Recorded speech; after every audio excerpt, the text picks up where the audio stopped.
Si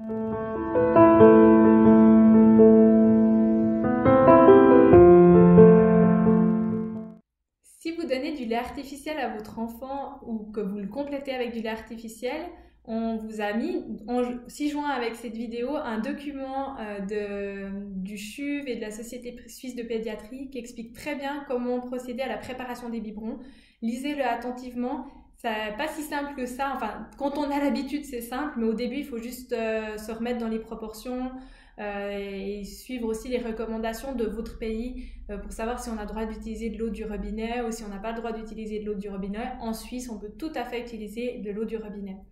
Et nous, dans cette vidéo, on va vous donner quelques trucs et astuces pour alimenter au mieux votre enfant avec le biberon et que vous soyez à l'aise et que ça se passe bien pour tout le monde. Alors, il faut juste savoir que, comme pour l'allaitement maternel, alors vous aurez peut-être pas vu les vidéos sur l'allaitement maternel si vous donnez exclusivement des biberons à votre enfant. Si vous avez un coussin d'allaitement que vous avez utilisé pendant la grossesse, reprenez-le pour vraiment vous installer confortablement. Donner des biberons, ça prend du temps. Il faut que vous soyez bien confortable, vous, pour pouvoir être bien avec votre enfant. Et le moment du repas, c'est un moment privilégié, qui est un moment autant de nourriture physique que de nourriture affective et de lien avec votre enfant, où souvent ils ont les yeux grands ouverts, il y a des interactions intéressantes. Donc faites que ce soit un bon moment et que vous puissiez être confortable quand vous lui donnez son repas. Et que ce soit la maman ou le papa, vous pouvez vraiment vous installer confortablement et puis vivre ce moment privilégié avec votre enfant qui va prendre du temps pour manger son biberon. Comme il prendrait du temps au sein, il va prendre entre 15-20 minutes, c'est bien, qu'il peut faire des pauses pendant son biberon et puis qu'à la fin du biberon, toujours lui proposer de faire un row. Donc imaginez que le row, c'est vraiment l'air qui va accumuler dans l'estomac pendant le repas. Parfois, ils font pas de row, mais la plupart du temps, quand ils sont au biberon, ils avalent de l'air avec la tétine et du coup, ils vont vraiment faire un row quasi systématique. Et puis, par rapport aux quantités qu'il faut leur proposer, on dit qu'on augmente de 10 millilitres chaque jour jusqu'au 10e jour de vie. Donc, le premier jour, on propose 10 millilitres de lait, le deuxième jour, 20 millilitres. Jusqu'au 10e jour, on propose à peu près 100. Et puis après, ce sera en fonction du poids. Ça, la sage-femme, elle va pouvoir vous orienter en fonction du poids que fait votre enfant. Il va prendre plus ou moins de millilitres répartis sur la journée. En sachant qu'un enfant, un nouveau-né, ne va pas manger par gourmandise. Et il va pas manger plus que ce qu'il a besoin. Donc, s'il vous réclame plus que ce que vous lui avez proposé, vous pouvez sans autre lui donner plus. Lui, il sait encore correctement faire appel à sa sensation de satiété. Quand il aura plus faim, il arrêtera de manger. Et tant qu'il vous réclame à manger, vous pouvez lui proposer plus. Et c'est un petit peu comme nous, chaque fois il faut penser à ça.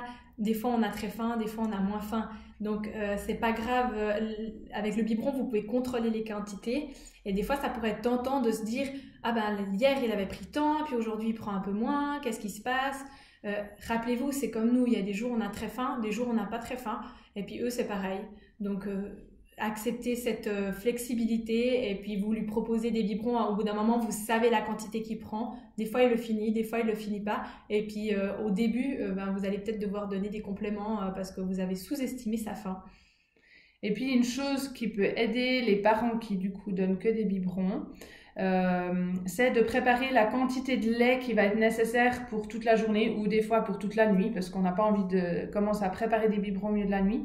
Vous préparez du coup une quantité de lait pour 4-5 biberons que vous stockez au frigo et puis pour chaque repas, avant d'aller lui changer la couche et puis de vous occuper de lui, vous allez mettre ce biberon avec juste la quantité nécessaire pour ce repas-ci dans de l'eau chaude, dans un récipient, vous mettez de l'eau chaude du robinet, le plus chaud possible. Vous mettez le biberon à tremper dedans avec le lait à l'intérieur du biberon bien fermé. Et comme ça, il se réchauffe au bain-marie. Et vous vérifiez toujours la température du biberon en mettant une goutte de lait. Vous la faites tomber dans l'intérieur du poignet. Là, vous avez la peau très sensible. Donc, si vous sentez pas la goutte de lait tomber, ça veut dire qu'elle est pile à la bonne température. Si vous la sentez qui tombe froide ou qui tombe chaude, c'est qu'elle est trop froide ou trop chaude. En fonction, vous attendez ou vous réchauffez un peu plus. Et puis, comme ça, en ayant toute la quantité de lait pour toute la nuit, ça vous évite de devoir compter vos mesurettes au milieu de la nuit et puis vous savez plus combien vous en avez mises. Et Et il y a des quantités au tout début, quand votre bébé il prend 40 millilitres par biberon, les mesurettes, c'est souvent une mesurette pour 30 millilitres, et vous êtes toujours au beau milieu. Donc ça vous évite de jeter du lait pour rien, ou de vous prendre la tête en fait, alors qu'il y a des façons un peu plus simples pour vous faciliter la vie. Les choses qui ne se font pas avec le lait artificiel, qu'il faut toujours juste rappeler, c'est de changer le nombre de mesurettes par quantité de liquide, ou bien de rajouter du liquide dans le biberon en se disant on dilue un petit peu plus le lait, il a l'air de prendre du temps à le boire, comme ça ce sera peut-être un peu moins épais. C'est des rapports qu'il ne faut surtout pas changer, sans quoi on pourrait vraiment poser des problèmes pour l'équilibre alimentaire de votre enfant.